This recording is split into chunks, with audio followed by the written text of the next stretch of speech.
कुमार। आप लोगों को बहुत बहुत स्वागत है आर एस स्टडी पे। दोस्तों आप लोग यदि नए हैं तो प्लीज़ मेरे चैनल को सब्सक्राइब कीजिए और बेल आइकन को दबा दीजिए।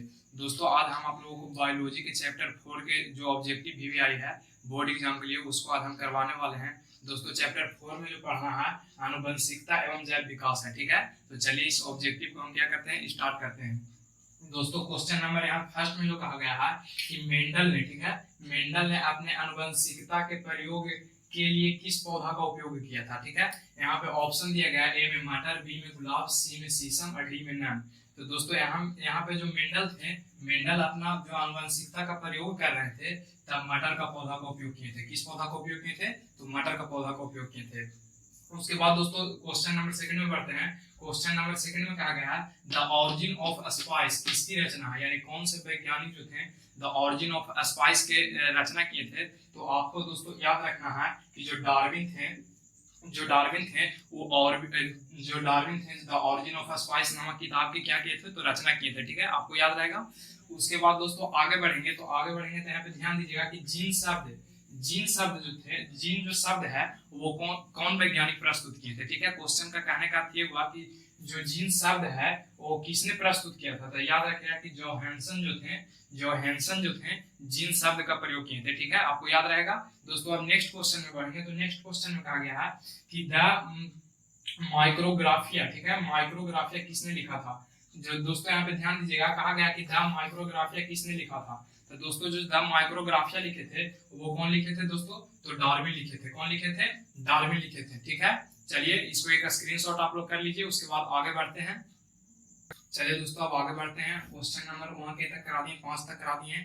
छठा क्वेश्चन अब देखिएगा, यहाँ पे कहा गया है कि पौधा और पशुओं की कोशिका का वैज्ञानिक अध्ययन क्या कहलाता है। सिंपल भाषा में आप समझिए कि कोशिका के बारे में, कोई भी जंतु हो या मानव हो, कोई भी कोशिका के बारे में जब हम अध्ययन करेंगे, कोई भी कोशिका के बारे में दोस्तों जब अध्ययन हम करेंगे तो वो किसके अंतर्गत करेंगे, तो कोशिका विज्ञान के अंतर्गत करेंगे। किसके अंतर्गत करेंगे दोस्तों, तो कोशिका विज्ञान के अंतर्गत। यानी आपका जो सही आंसर होगा, सही आंसर क्या होगा, तो कोशिका विज्ञान होगा। अब आगे जब बढ़ेंगे हम क्वेश्चन में तो आगे कहा गया कि निम्न में कौन बौने पौधा को दर्शाता है। निम्न में से 4 ऑप्शन आपको दिया गया है, टी छोटकी टी, टी यानी दोनों छोटा है, सी टी पी टी तो आएगा नहीं, ये सी टी पी टी इसका आनुवंशिकता में कोई खेल नहीं है। तो बौना पौधा को जो दर्शाता है दोस्तों स्मॉल टी, यानी याद रखिएगा कि बौना पौधा को कौन दर्शाता है, तो स्मॉल 2 टी। ऐसे याद रखिए ना, छोटी की छोटा जो होता है ऐसे बौना होता है, याद रखिएगा छोटा से 2 टी से दर्शाएंगे तब बौना पौधा को दर्शाता है, ठीक है, आपको याद रहेगा। चलिए अब आगे देखेंगे तो कहा गया है, बोला क्या गया कि वंशगत नियम का प्रतिपादन किसने किया था दोस्तों। तो आप सीधे याद रखिएगा कि जो वंश से रिलेटेड यानी एक पीढ़ी से दूसरे पीढ़ी से रिलेटेड के बारे में बताए थे, उसके अध्ययन के बारे में जो बताए थे दोस्तों वो बताए थे मेंडल। कौन बताए थे? मेंडल बताए थे। आपको याद रहेगा कि जो वंशगत नियम का प्रतिपादन कौन किए थे, तो याद रखिएगा कि मेंडल किए थे, ठीक है। अगले क्वेश्चन में बढ़ेंगे दोस्तों तो कहा गया कि मानव शरीर के किसी सामान्य कोशिका में, ठीक है, कोई सामान्य कोशिका में जो गुणसूत्र की संख्या कितनी होती है। तो याद रखिएगा कि कोई भी जो मनुष्य है उसके सामान्य कोशिका में, यानी कि कोई भी कोशिका में जो गुणसूत्र की संख्या होती है तो 23 होती है। कितनी होती है? 23 होती है। आप याद रखिएगा कि इसका आंसर क्या हो जाएगा, बी हो जाएगा, ठीक है। तो चलिए आप इसका एक स्क्रीनशॉट कर लीजिए और स्क्रीनशॉट करने के बाद दोस्तों हम आगे बढ़ेंगे, ठीक है। चलिए दोस्तों अब आगे बढ़ेंगे तो 10वां क्वेश्चन पे देखेंगे। तो 10वां क्वेश्चन में कहा गया है कि ओड़हुल के फूल आप लोग देखें ना, तो कह रहा है कि ओड़हुल का फूल जो है किस प्रकार का फूल है। ऑप्शन ए में दिया गया है द्विलिंगीय, बी में दिया गया है एकलिंगीय, सी में दिया गया है बहुलिंगीय और डी में दिया गया है नन। तो आपको याद रखना है कि जो ओड़हुल के फूल होता है दोस्तों द्विलिंगीय होता है, ठीक है, द्विलिंगीय होता है, ठीक है, आपको याद रहेगा। अगला क्वेश्चन में पढ़ेंगे तो कहा गया है कि निम्नलिखित में से कौन उभयलिंग जंतु है। उभयलिंग जंतु कौन है? तो याद रखिएगा कि उभयलिंग जंतु जो है केंचुआ है। एक बात आप और याद रखिएगा कि एग्जाम में जो ऑब्जेक्टिव में पूछता है कि किसान का मित्र किसे कहा जाता है, ठीक है, एक ऑब्जेक्टिव पूछता है कि किसान का मित्र किसे कहा जाता है, किसान का मित्र, ठीक है दोस्तों। तो आप याद रखिएगा कि किसान का मित्र भी किसे कहा जाता है, केंचुआ को कहा जाता है। उसके बाद इसे उभयलिंग क्यों कहा जाता है, उभय का मतलब 2 होता है। इसमें जो होता है एक ही शरीर में 2 लिंग पाए जाते हैं। एक तरफ जो होता है पुरुष होता है, यानी पुरुष वाला भाग पाया जाता है, इसका देखेंगे आप लोग कि केंचुआ के 2 मुंह होता है, और दूसरा तरफ जो होता है स्त्री वाला पाया जाता है, ठीक है। इसीलिए इसे क्या कहा गया है दोस्तों, तो इसीलिए इसको केचुआ को कहा गया है उभयलिंग कहा गया है। उसके बाद ध्यान दीजिएगा कि इसे किसान का मित्र भी कहा जाता है, ठीक है। और ये जो है केचुआ जो है कि खेत के उर्वरक शक्ति को बढ़ाने का क्या करता है, कार्य करता है। तो आपको याद रहेगा जब एग्जाम में साफ साफ पूछता है कि केचुआ जो है ऐसे पूछता है कि किसान का मित्र किसे कहा जाता है, तो आप सीधे याद रखिएगा कि किसान का जो मित्र कहा जाता है किसे कहा जाता है, केचुआ को कहा जाता है। फिर दोस्तों क्वेश्चन पूछा है कि उभयलिंग जंतु कौन है, तो उभयलिंग जंतु जो है केचुआ है। उसके बाद याद रखिएगा कि खेतों को उर्वरक शक्ति कौन बढ़ाता है, तो खेतों का जो उर्वरक शक्ति है दोस्तों केचुआ ही बढ़ाता है। चलिए अब आगे बढ़ेंगे तो आगे कहा गया है कि कीट का पंख, ठीक है, कीट का पंख और यहाँ पे कीट का पंख और चमगादड़ का पंख में किस प्रकार का अंग पाया जाता है। कीट का पंख और यहाँ पे क्या दिया गया है, चमगादड़ के पंख में किस प्रकार का अंग पाया जाता है। पहला दिया गया है संजात, दूसरा दिया गया है अवशेषी और तीसरा दिया गया है नन। दोस्तों यहाँ पे ध्यान दीजिएगा तो कीट का जो पंख है और चमगादड़ का जो पंख है इसमें शायद ऑप्शन वो नहीं दिया गया है आंसर वाला, यानी कि यहाँ ऑप्शन कोई नहीं है यानी नन होगा, ठीक है। ऐसे इसमें मैं बता देता हूँ इसमें समवृद्धि पाया जाता है, समवृद्धि पाया जाता है, ठीक है। आपको याद रहेगा कि समवृद्धि अंग इसमें पाया जाता है। उसके बाद याद रखिएगा प्राकृतिक चयन का सिद्धांत किसने दिया था, जो प्राकृतिक चयन का सिद्धांत है वो किसने दिया था दोस्तों, तो डार्विन ने दिया था। कौन दिया था, डार्विन ने दिया था। अच्छा आप ये बताइए, अभी हम पीछे बताए हैं कि जो डार्विन थे कौन पुस्तक की रचना किए थे दोस्तों, तो क्या लिखे थे, द ऑरिजिन ऑफ स्पाइसेस, ठीक है। उसके बाद दोस्तों आप मेंडल के बारे में थोड़ा सा बता सकते हैं। मेंडल के बारे में क्या बता सकते हैं कि यहाँ देखिएगा जो मेंडल थे कि वो मेंडल थे क्या क्या चीज का सिद्धांत दिए थे, तो वंशगत सिद्धांत दिए थे, ठीक है। आपको याद रहेगा अब सबसे पहला बार जो मेंडल थे वो कौन पौधा पे प्रयोग किए थे, वंशगत का थी, तो वो जो किए थे मटर के पौधा पे किए थे, ठीक है। चलिए आप इसको आगे बढ़ाते हैं, तो पहले आप इसका एक स्क्रीनशॉट कर लीजिए।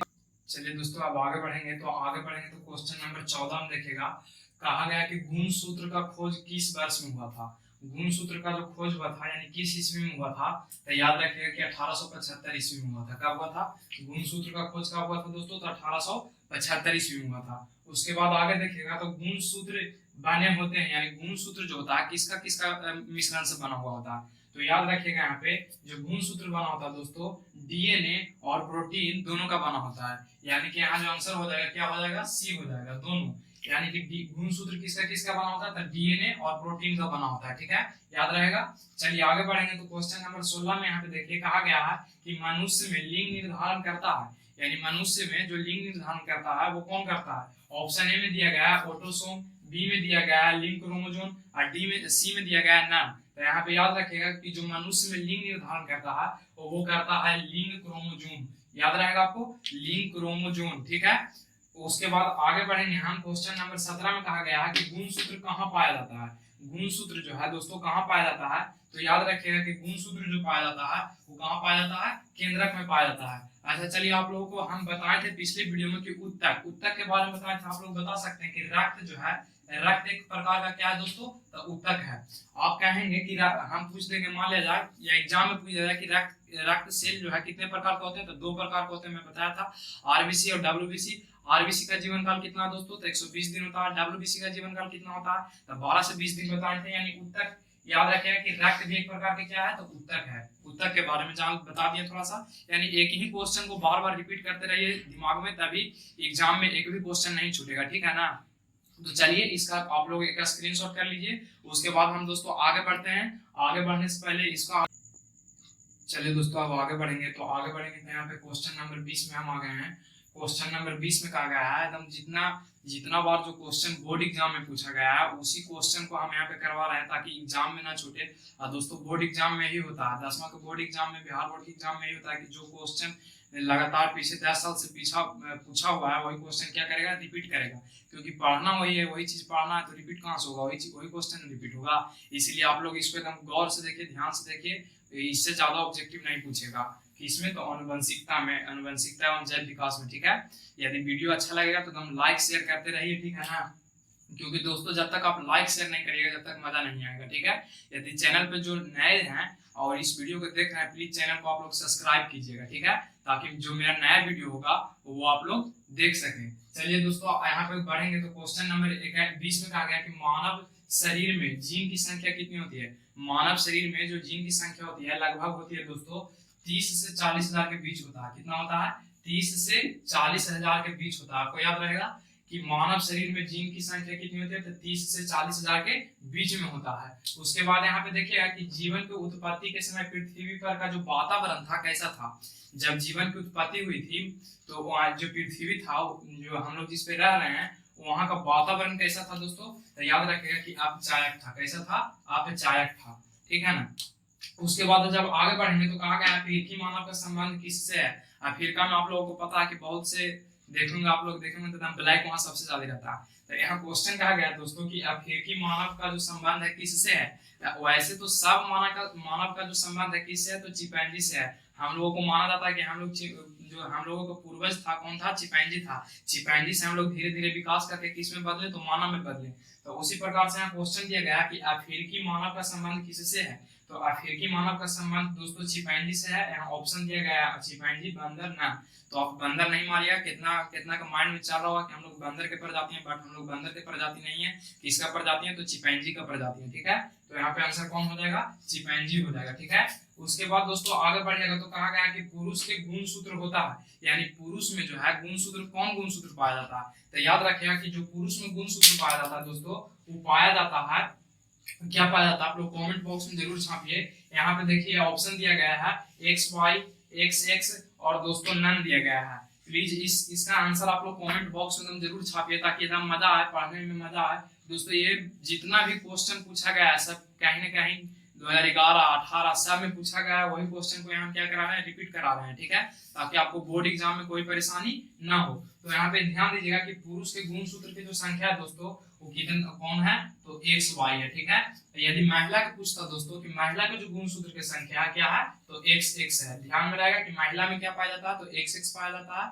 उसके बाद पुरुष में क्या पाया जाता है, तो XY पाया जाता है। चलिए इसका एक स्क्रीनशॉट कर लीजिए। उसके बाद चलिए दोस्तों अब आगे बढ़ेंगे तो क्वेश्चन नंबर 25 में हम लोग देखेंगे जीन कहाँ पाए जाते हैं।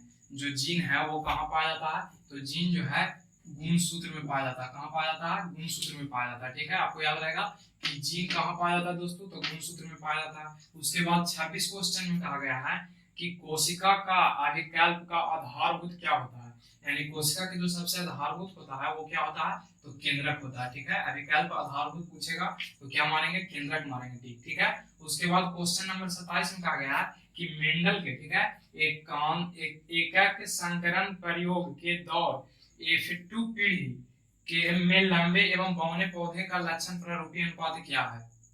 जो मेंडल सिद्धांत दिए थे उसमें F2 पीढ़ी का जो लंबा एवं बौना पौधा है उसका अनुपात दोस्तों जो होता है 3:1 होता है, ठीक है। कितना होता है, 3:1 होता है। आप लोगों को याद रहेगा कि मेंडल के एक संकरण प्रयोग के दौर F2 पीढ़ी में लंबे एवं बौने पौधे का लक्षण प्रारूपी अनुपात क्या होता है, तो 3:1 होता है। दोस्तों आप लोग एक कमेंट बॉक्स में आंसर छापिएगा। क्वेश्चन है कि अपवार्जित, ठीक है, अपवार्जित, ठीक है ना, अपवार्जित लक्षणों, ठीक है, लक्षणों का वंशगत सिद्धांत कौन दिए थे।